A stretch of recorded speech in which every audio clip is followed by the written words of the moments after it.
سوائے اس کے جو اللہ نے تمہارے لیے لکھ دیا. تو اللہ تعالیٰ کی اجازت کے بغیر دنیا میں کوئی کچھ بھی نہیں کر سکتا. اور جادو کرنے والوں کا تو آرام سے پتہ لگ رہا ہے، لیکن جن پر جادو ہو اگر تو یہ اللہ کی طرف سے آزمائش ہے. اور یہ یقین رکھنا چاہیے کہ اللہ تعالیٰ کی اذن کے بغیر کچھ نہیں ہو سکتا. تو کہا وہاں ہو بضارین به من احد الا باذن اللہ، اللہ کے اذن کے سوا وہ کسی کو نقصان نہیں پہنچا سکتے. اور سب سے اہم چیز یہ کہ ان کو یہ جان لینا چاہیے کہ یہ کرنے والوں کے لیے آخرت میں کوئی حصہ نہیں. تو نہ دین تھا نہ ایمان تھا، آخرت میں ان کو کیا ملے گا؟ اور یہ غور سے سننے والی چیز ہے کہ دنیا میں کسی کا نقصان چاہنے والے اپنی آخرت تباہ کر رہے ہیں. اور وہ بدترین چیز ہے جس کے بدلے وہ اپنے آپ کو فروخت کر رہے ہیں. کاش کے یہ اس کو جان لیتے.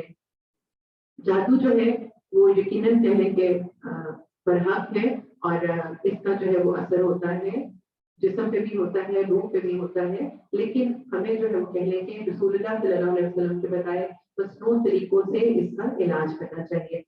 پھر اللہ تعالیٰ فرماتے ہیں کہ اگر یہ لوگ صاحب ایمان متقی بن جاتے تو اللہ تعالیٰ کی طرف سے بہترین ان کو ثواب ملتا. کاش یہ جان لیتے. تو یہاں پر جو حل بتایا جا رہا ہے وہ تقویٰ میں رکھ دیا گیا. یا ایھا الذین آمنوا لا تقولوا راعنا وقولوا انظرنا واسمعوا. اے ایمان والو، نبی صلی اللہ علیہ وسلم کو راعنا نہ کہا کرو بلکہ انظرنا کہو. آپ صلی اللہ علیہ وسلم سے اگر کسی بات کو دوبارہ پوچھنا ہوتا تو اس کے لیے راعنا کہا جاتا، لیکن یہودیوں نے یہ لفظ بدل کے اس کو راعینا ہمارا چرواہا نعوذ باللہ کر دیا. اس پہ جو ہے وہ لفظی طور پہ بھی کریکشن کر دی گئی کہ پھر لفظ بدل دیا جائے جس سے کسی طرح کے بھی ظلمانی مطلب نکالے جا سکتے ہیں. تو آپ منظرنا کریے یعنی ہماری طرف دیکھیے اور سنتے رہا کرو. اور کافروں کے لیے دردناک عذاب ہے. نہ تو انہیں کتاب کے کافر اور نہ مشرکین چاہتے ہیں کہ تم پر تمہاری رب کوئی بھلائی نازل ہو. اچھا، جب حسد کوئی کسی سے کرتا ہے تو وہ اس کے پاس کسی بھی خیر کو پسند نہیں کرتا. یہاں تک کہ کلام الہی بھی کسی کو ملتا ہے تو لوگ اس پہ بھی حسد کرنے لگتے ہیں. اللہ تعالیٰ جس کو چاہے اپنی رحمت سے خاص کر لے. واللہ یختص برحمتہ من یشاء واللہ ذو الفضل العظیم. اللہ تعالیٰ بڑے فضل والا ہے. اب اگر ہم کہیں نا کہ جادو کرنے والے وہ ہیں جو اللہ کی کتاب کو چھوڑ دیتے ہیں، اور اللہ کے رسول کا بھی استہزاء کرنے والے جو لوگ تھے، آپ سے حسد کرنے والے تھے، وہ سب جو ہے وہ کہیں دنیا میں کبھی کامیاب تو نظر نہیں آئے. ہمیں جتنا بھی ہم سیرت کو پڑھیں کامیابی تو ساری کی ساری رسول اللہ صلی اللہ علیہ وسلم کے لیے ہے. تو ہم بھی اس چیز پہ یقین کامل رکھیں کہ کوئی ہمارا کچھ نہیں بگاڑ سکتا. ہم حق پہ اور درست پہ رہیں. یقیناً اللہ تعالیٰ ہمارے سب سے دنیا میں بھی خاص معاملہ کریں گے اور آخرت میں بھی. پھر فرمایا کہ جس آیت کو ہم منسوخ کر دیں یا بھلا دیں اس سے بہتر یا اس جیسی اور لے آتے ہیں. کیا تم نہیں جانتے کہ اللہ تعالیٰ ہر چیز پر قادر ہے؟ کیا تمہیں معلوم نہیں کہ زمین و آسمان کا مالک اللہ ہی ہے؟ وَمَا لَكُم مِّن دُونِ اللَّهِ مِن وَلِيٍّ وَلَا نَصِيرٍ. اور اللہ کے سوا تمہارے لیے کوئی ولی اور مددگار نہیں ہے. تمہارا عقیدہ بالکل درست، واضح اور کلیئر ہونا چاہیے. اصل ہدایت اللہ کی طرف سے ہے، اصل مدد اللہ کی ہے. کیا تم اپنے رسول سے یہی پوچھنا چاہتے ہو جو اس سے پہلے موسیٰ علیہ السلام سے پوچھا گیا تھا؟ سنو، ایمان کو کفر سے بدلنے والا سیدھی راہ سے بھٹک جاتا ہے. سوال اور مطالبات جو ہے وہ پسندیدہ نہیں تھے تو یہاں پر جو ہے وہ کریکشن کر دی گئی. ان اہل کتاب کے اکثر لوگ باوجود حق واضح ہو جانے کے محض حسد کی بنا پر تمہیں بھی ایمان سے ہٹا دینا چاہتے ہیں. تم بھی اب حاسدوں کے ساتھ کیا معاملہ کرو؟ اللہ تعالیٰ کہتے ہیں ان کو فاعفوا واصفحوا، معاف کر دو اور ان سے درگزر کرو. یعنی وہ تم کو روک تو نہیں سکتے لیکن ان پہ وقت ضائع نہ کیا جائے. تو حادثے سے بچنے کے لیے کرنے کے کام بتا دیے گئے کہ لوگوں کی طرف سے آنے والی تکلیف کا علاج یہ ہے ان سے درگزر کرو اور ان کو معاف کر دو. یعنی جب آپ کو فرض کیا بہت کلیئرٹی سے لگتا ہے کہ آپ کو کسی سے نقصان پہنچ رہا ہے تو آپ ان سے جو ہے وہ کنارہ کشی کر لیں، آپ ان کے ساتھ میل جول کم کر لیں. لیکن یہ کہ درست کے اوپر ہی جو ہے وہ رہتے ہوئے اللہ تعالیٰ کے بتائے ہوئے طریقوں کے مطابق ان کے ساتھ معاملہ کیا جائے. وَأَقِیمُوا الصَّلَاةَ وَآتُوا الزَّکَاةَ. نمازیں قائم کرو اور زکات دیتے رہو اور جو کچھ ملائی تم اپنے لیے آگے بھیجو گے سب کچھ اللہ کے پاس پالو گے. بے شک اللہ تعالیٰ تمہارے اعمال کو دیکھ رہا ہے.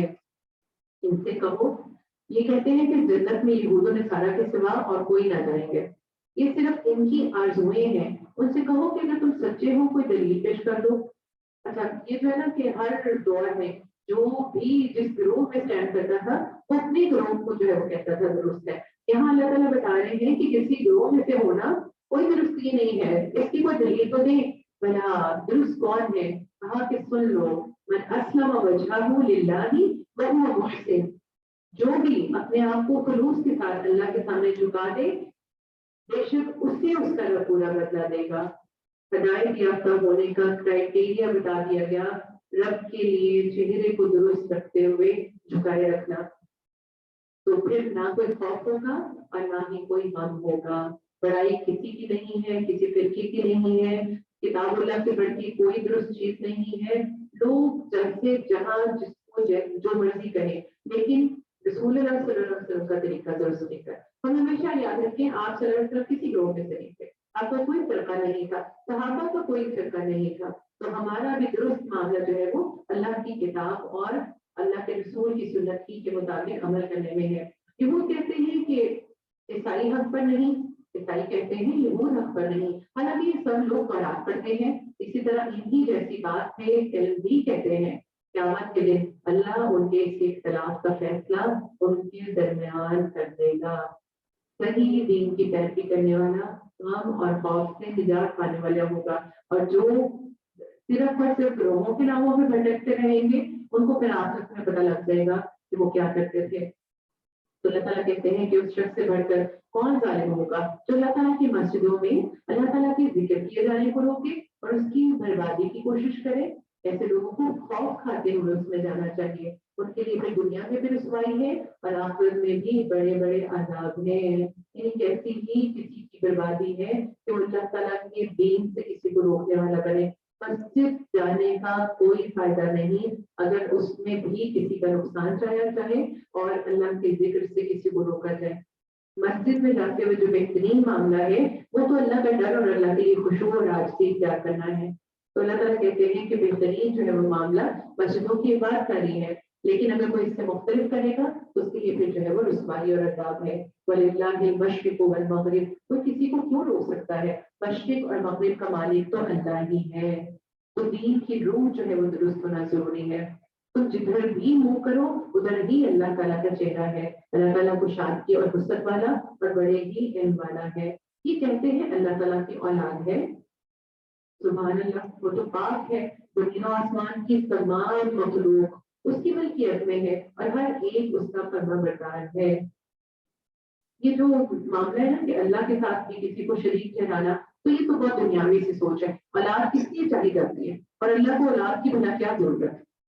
وہ تو زمین و آسمان کا ابتدا سے پیدا کرنے والا ہے، وہ جس کام کی کرنے کا صرف ارادہ کرتا ہے، کہتا ہے کن فیکون تو وہ ہو جاتا ہے۔ وقال الذین لا یعلمون، اپنا دان کیا کہتے ہیں جو علم نہیں رکھتے، کہ خود اللہ تعالیٰ ہم سے باتیں کیوں نہیں کرتا یا ہمارے پاس کوئی نشانی کیوں نہیں آتی۔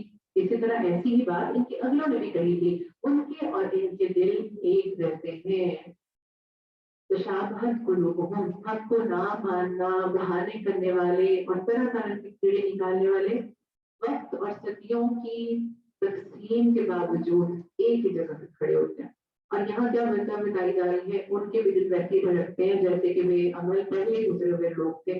اور حق کو نہ ماننا یہ بھی جسے کہنے کے دل سے اٹیچ کر دیا گیا۔ تو ہم انشاءاللہ تعالیٰ اللہ تعالیٰ کی ہر آیت پر یقین رکھنے کے ساتھ ساتھ عمل کے لیے ضرور نوٹ کریں کہ کہاں کہاں کون کون سے پہلے غلطیاں ہو رہی ہیں جو اس دفعہ انشاءاللہ ہم چھوڑ دیں گے۔ تو اللہ تعالیٰ کہتے ہیں تشابہت قلوبہم، ان کے دل تو ایک جیسے ہیں۔ ہم نے تو یقین والوں کے لیے نشانیاں بیان کر دی، اور اللہ کے رسول کو انا ارسلناک بالحق بشیرا ونذیرا، ہم نے خوشخبری دینے والا اور ڈرانے والا بنا کر بھیجا، اور جہنمیوں کے بارے میں آپ سے سوال نہ کیا جائے گا، اور آپ سے یہود و نصارہ ہرگز آگے نہیں ہوں گے جب تک کہ آپ ان کے مذہب کی پیروی نہ کرنے لگے۔ یعنی یہ جو بات ہے نا کہ لوگ کیا کہیں گے اور لوگ ہی کہتے ہیں تو وہ کرنے لگ پڑے، تو اللہ تعالیٰ کہتے ہیں کہ وہ آپ کے پیچھے اس وجہ سے نہیں چلنے لگیں گے۔ آپ کہہ دیجیے ان ہدی اللہ هو الہدی، کوئی گروہ جو ہے وہ درست نہیں، اصل ہدایت تو اللہ ہی کی ہدایت ہے۔ اور اگر آپ نے باوجود اپنے پاس علم آ جانے کے پھر ان کی خواہشوں کی پیروی کی تو اللہ کے پاس آپ کا نہ کوئی ولی ہوگا نہ ہی کوئی مددگار. تو مسلمانوں کو چاہیے کہ جو اللہ کی طرف سے علم آ گیا ہے اس کے بعد کسی کو بھی دنیا میں راضی کرنے کے لیے کسی کی بھی خواہشات کی پیروی نہ کریں. جو درست ہے وہ رب کا پیغام ہے، وہ اللہ کا کلام ہے، اسی کے مطابق اپنی زندگی کو گزارے. جنہیں ہم نے کتاب دی ہے الذین آتیناہم الکتاب یتلونہ حق تلاوتہ، وہ تو اس کو حق کے ساتھ پڑھتے ہیں اور وہ اس کتاب پر ایمان رکھتے ہیں. جو اس کے ساتھ کفر کرے وہ نقصان والا ہے. تمہارا جو اللہ تعالیٰ کی کتاب کو پڑھنا ہے اس کے لیے صرف یہ کنسرن ہونا چاہیے کہ ہم اس کا حق ادا کرنے والے بنے. کتاب کو ماننا اور اس کو پڑھنا اور اس کو اس درست طریقے سے پڑھنا جیسے ہی نازل ہوئی، یہ سب سے اہم ہے. اور جو اللہ تعالیٰ کی کتاب کا حق ہے وہ اس کی تلاوت کو درست طریقے سے کرنا، اس پر غور و فکر کرنا، اس کی آیات پہ عمل کرنا ہے. یہاں دو بڑی اہم باتیں ہیں. سب سے پہلے تو یہ کہ ہدایت صرف اللہ تعالیٰ کی طرف سے ہے اور یہ بات ہمیں یاد رکھنی چاہیے. حدیث قدسی میں آتا ہے اے میرے بندو تم سب گمراہ ہو سوائے اس کی جس کو میں ہدایت دوں، بس تم مجھ سے ہدایت مانگو میں تمہیں ہدایت دوں گا. تو یہ جو ہم نے بہت شروع میں پہلے دعا مانگی اہدنا الصراط المستقیم، تو ہم اس کو شعور کے ساتھ مانگے کہ اللہ تعالیٰ ہمیں گمراہ ہونے سے بچائے. اب دوسری چیز جو ہدایت کے لیے اصل ہے وہ ہے اللہ کی کتاب. تو اللہ کی کتاب کو ایک دفعہ پڑھ لینا، ایک دفعہ سمجھ لینا اور چھوڑ دینا، یہ کسی صورت بھی انسان کو اس کا حق ادا کرنے والا نہیں بنا دیتی. ایمان کا تقاضا کیا ہے کہ ہم اس کو پڑھیں، بار بار پڑھیں، سمجھیں، سمجھ کے عمل کریں اور اللہ کے رسول کے بتائے ہوئے طریقوں کے مطابق جو ہے وہ اس کو عمل میں لائیں. تو کہا کہ جو اس کو پڑھ کر اس کا حق ادا کرنے والے ہیں وہی اصل میں اس پر ایمان لانے والے ہیں. پھر بنی اسرائیل سے اللہ تعالیٰ نے فرمایا کہ اے اولاد یعقوب، میں نے جو نعمتیں تم پر انعام کی تھی ان کو یاد کرو اور میں نے جو تمہیں تمام جہان والوں پر فضیلت بھی دی اس دن سے ڈرو جس دن کوئی نفس کسی نفس کو کچھ فائدہ نہ پہنچا سکے گا، نہ کسی شخص سے کوئی بھی فدیہ قبول کیا جائے گا، نہ اس کو کوئی شفاعت نفع دے گی، نہ ان کی مدد کی جائے گی. مجرموں کے لیے آخرت میں کچھ بھی نہیں ہوگا. وَإِذِ ابْتَلَىٰ إِبْرَاهِيمَ رَبُّهُ بِكَلِمَاتٍ فَأَتَمَّهُنَّ. اب اللہ تعالیٰ اپنے محبوب جو ہے وہ پیغمبر کا ہمارے سامنے ذکر کرتے ہیں کہ وہ اپنے اعمال میں کیا کرنے والے تھے.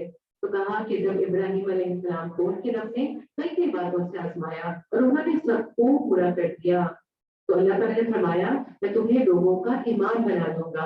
عرض کرنے لگے میری اولاد کو بھی یہ بڑا کام سا انداز ہے نا کہ انسان جو اپنے لیے خواہش کرتا ہے اور بہترین چاہتا ہے وہ اپنی اولاد سے یہ بھی چاہتا ہے. تو اللہ تعالیٰ نے کہا کہ میرا وعدہ ظالموں سے نہیں. کوئی پیغمبر ہے تو اس کی پیغمبری اس کی اولاد کو نہیں چھڑوا سکتی اگر وہ پیغمبر ہی کے راستے پہ چلنے والی نہ ہو. تو ہم نے بیت اللہ کو لوگوں کے لیے ثواب اور امن و امان کی جگہ بنا دیا. تو مقام ابراہیم کو جائے نماز مقرر کر لو. ہم نے ابراہیم علیہ السلام اور اسماعیل علیہ السلام سے وعدہ لیا کہ تم میرے گھر کو طواف کرنے والوں، اعتکاف کرنے والوں اور رکوع اور سجدہ کرنے والوں کے لیے پاک صاف رکھو. جب ابراہیم نے کہا اے میرے رب تو اس جگہ کو امن والا شہر بنا دے، یہاں کے رہنے والوں کو جو اللہ تعالیٰ پر اور قیامت کے دن پر ایمان رکھنے والے ہیں پھلوں کی روزیاں دے. اللہ تعالیٰ نے فرمایا میں کافروں کو بھی تھوڑا فائدہ دوں گا پھر ان کو آگ کے عذاب کی طرف بے بس کر دوں گا اور یہ پہنچنے کے اعتبار سے بہت ہی بری جگہ ہے. وَإِذْ يَرْفَعُ إِبْرَاهِيمُ الْقَوَاعِدَ. اور جب ابراہیم علیہ السلام کعبہ کی بنیادیں دیواریں اٹھا رہے تھے سب کیا کہہ رہے تھے ربنا تقبل منا انک انت السمیع العلیم. ہمارے رب تو ہم سے قبول فرما، تو ہی سننے والا اور جاننے والا ہے. بہترین اعمال کے ساتھ قبولیت کی دعا جو ہے وہ حضرت ابراہیم کی بھی سنت ہے. ہم جتنے بھی عمل کر لیں ان کی اللہ کی طرف سے قبولیت کی ہمیشہ ہم محتاج رہتے ہیں. اس لیے اللہ تعالیٰ سے جو ہے وہ قبولیت کی بھی دعا کرنی چاہیے. انک انت التواب الرحیم، بے شک تو ہی سننے والا اور رحم کرنے والا ہے. اے ہمارے رب ہمیں اپنا فرما بردار بنا لے اور ہماری اولاد میں سے بھی ایک جماعت کو اپنا اطاعت گزار رکھ اور ہمیں اپنی عبادت سکھا اور ہماری توبہ قبول کرنا تو توبہ قبول کرنے والا اور رحم کرنے والا ہے. اے ہمارے رب انہی میں سے رسول بھیج، کیا کرے وہ رسول. تو پوری تفصیلی اور جامع مکمل دعا ہے جو ان کے پاس تیری آیتیں پڑھے انہیں کتاب و حکمت سکھائے اور ان کو پاس کرے. ابراہیم علیہ السلام کی دعائیں، ان کی خواہشیں اور ان کی تمنائیں کیا تھیں، یہ ہم سب کے لیے مشترکہ ہے کہ اللہ تعالیٰ سے مانگے تو دنیا اور آخرت، اور دنیا اور آخرت کی نیکی بھلائی ہر چیز کو مانگے۔ ایسا ہوتا ہے دعا مانگے لیتے ہیں اور چار چیزیں جو ہمیں وقتی طور پہ مفادات کے اعتبار سے چاہیے ہوتی ہیں، اس کے علاوہ کچھ یاد ہی نہیں آتا۔ یہاں دیکھیں کہ اللہ تعالیٰ اتنا بڑا اہم کام لے رہے ہیں، مقصد پورا ہو رہا ہے، اس کے باوجود وہ اللہ تعالیٰ سے ہی مانگنے والے ہیں۔ تو آج کے لیے دین ابراہیمی سے وہی رغبت کرے گا جو محض بیوقوف ہو۔ ہم نے تو اسے دنیا میں بھی برگزیدہ کیا اور آخرت میں بھی وہ نیکوکاروں میں سے ہے۔ جب کبھی بھی انہیں ان کے رب نے کہا کہ فرما بردار ہو جاؤ، قال اسلمت لرب العالمین، تو انہوں نے کہا میں نے اپنے رب کی فرما برداری کی۔ اور اسی کی وصیت ابراہیم اور یعقوب علیہ السلام نے اپنی اولاد کو کی۔ کیا وصیت کی کہ ہمارے بچوں، اللہ تعالیٰ نے تمہارے لیے اس دین کو پسند فرما لیا ہے اور تم مسلمان ہی بننا۔ اور یعقوب علیہ السلام کی انتقال کے وقت تو موجود تھے جب انہوں نے اپنی اولاد کو کہا کہ میرے بعد تم کس کی عبادت کرو گے، تو سب نے جواب دیا آپ کے معبود کی اور آپ کے آباء و اجداد ابراہیم، اسماعیل، اسحاق، یہ معبود کی، جو معبود ایک ہی ہے اور ہم اسی کے لیے فرما بردار رہیں گے۔ یہ جماعت تو گزر چکی، جو انہوں نے کیا وہ ان کے لیے ہے اور جو تم کرو گے تمہارے لیے ہے۔ ان کے اعمال کے بارے میں تم سے نہیں پوچھا جائے گا، ہم سب اپنی فکر کریں، اپنے اعمال کی فکر کریں۔ نبی پاک صلی اللہ علیہ وسلم نے فرمایا جس کو اس کا عمل پیچھے چھوڑ گیا اس کا نسب اسے آگے نہیں بڑھا سکے گا۔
وقالوا كونوا هودا او نصارى تهتدوا، یہ کہتے ہیں یہودی بن جاؤ یا نصارہ تو ہدایت پاؤ گے۔